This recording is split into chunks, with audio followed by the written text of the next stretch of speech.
Can you feel the sunlight of a brand new day?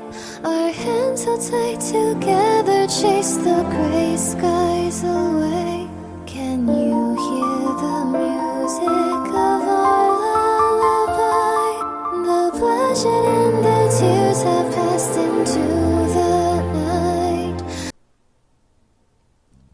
Hello everybody, this is Snarist, and welcome back to my Eternights Expert Mode walkthrough. This is part 7, Protecting Min. And as we open up, we are in a very precarious position as the ground caved in and we fell down, and now I'm stuck down here with her.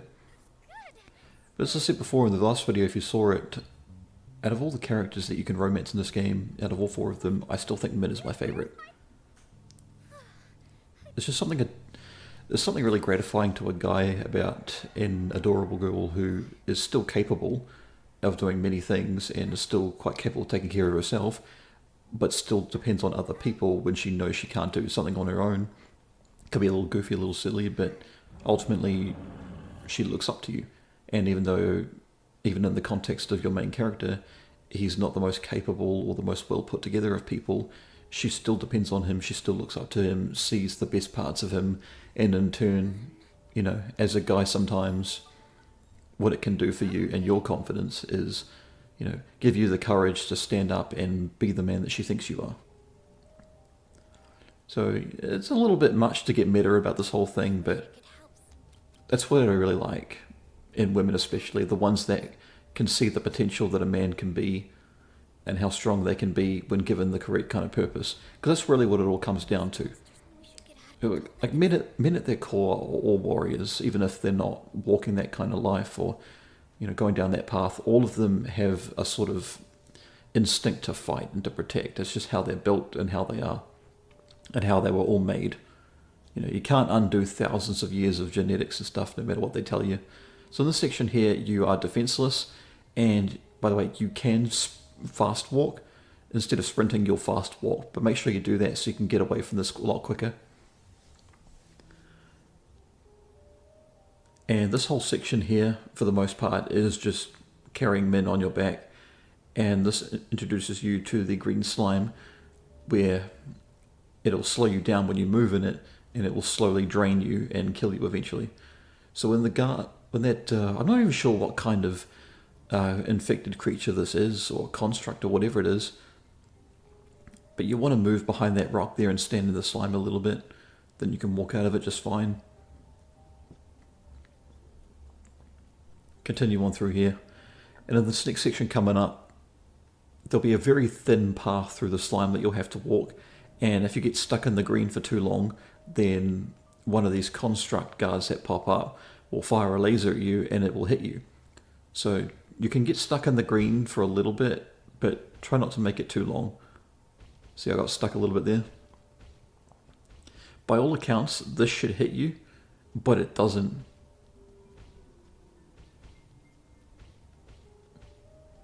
See, it was very close, but we managed to make it through.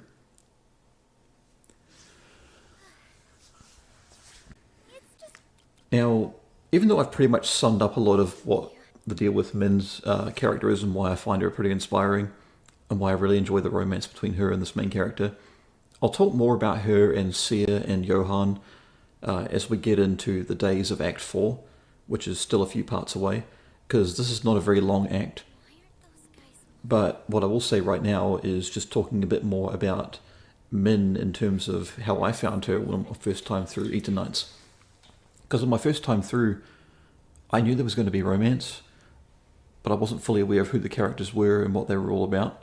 And even in the beginning of the game when I was getting to know Yuna, I really liked her a lot, and I thought, you know, maybe it's not so bad to pick the generic, like, most likely canon choice as far as romance goes for once, you know.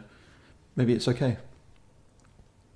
But then I got introduced to Min straight away, and at the beginning of this act, as you get to know her and carry her and protect her, I strangely felt way more enamored with her than I did with Yuna.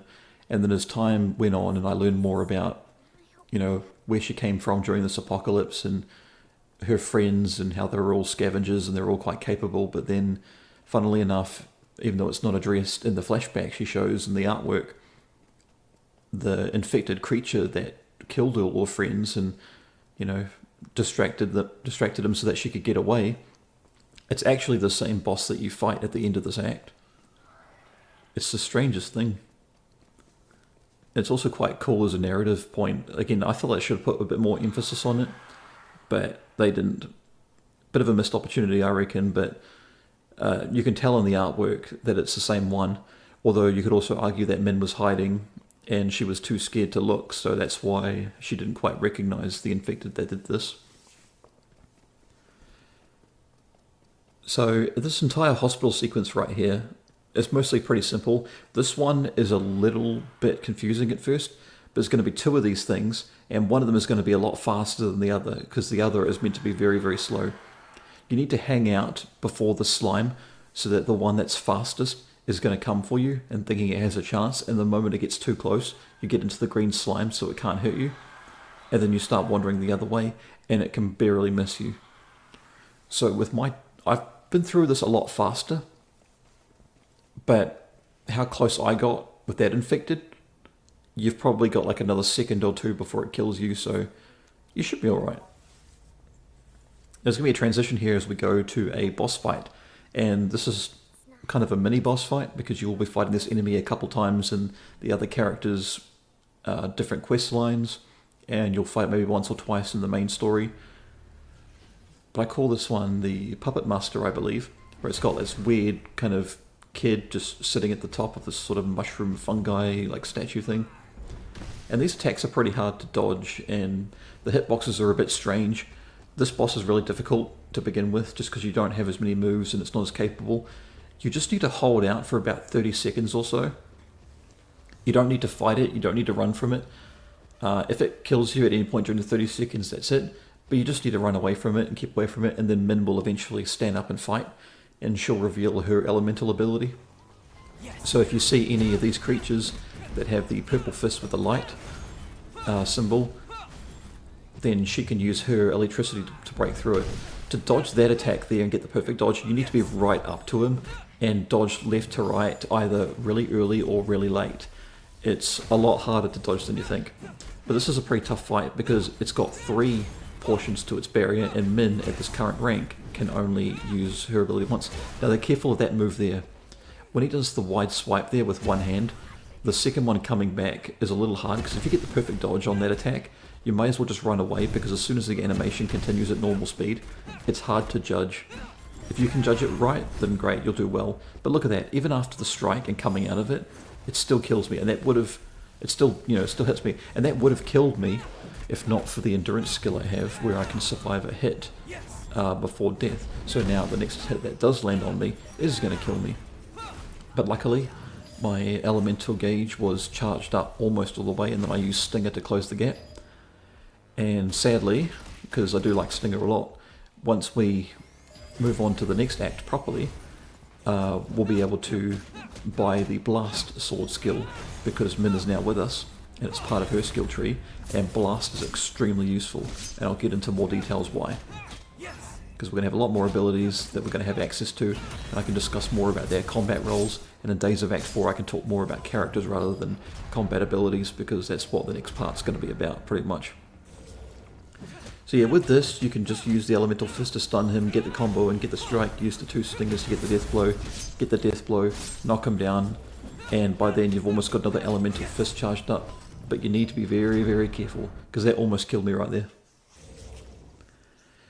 So we're going to go through a little transition, no really important dialogue until we get back to the train, and Min's kind of freaking out, and we calm her down, and then she wants us to coach her. So she wants to learn from us about how to be more confident and courageous, which is funny because we're not really like that at all. But again, like I said before a couple times, sometimes it just takes a cute girl to inspire us to be protective, to be stronger and more courageous. It's also quite well put together. I'm really impressed with a lot of the romance in this game. Even if Johan feels more like an afterthought, there's still a lot to his character that's really tragic, really sad, and if anyone does go for that as their main romance, regardless of their orientation, I don't blame them at all. And when it comes to voice work, in English in particular, since I play the game most of the time in English, All the voice acting is really, really good, but I think Johan's voice actor just knocks it out of the park. He's so great. His voice is really well put together. So there's just a little nighttime sequence here where we're speaking to Sia in her lab. She's in the next train car, just a little over from where Chani usually stands. And so because this is a story sequence, we're just going to talk to her more about my arm and the power that it holds. This is more or less just to get some extra dialogue in and get some more to upgrade our stats. Sia, surprisingly, is pretty easy to level up with the heart banners. You just have to be more direct and more honest with her than any other characters, and you'll get it done pretty easily. But yeah, going forward in the next part, it'll be days of Act 3, and it's pretty much going to be double the length of the days of Act 2, and then days of Act 4 is going to be double the length of that one. So I'm not really looking forward to the long commentary of that, because I'm not sure, even when talking about the story context and some gameplay here and there, if Act 4 is going to cover all that 1 hour of footage. But it's got to be done, and I think I could get close to making it. So I hope you'll bear with me till then, and there's nothing really much to talk about now. I'll leave you guys off with this. Thanks for watching, and I'll see you next time.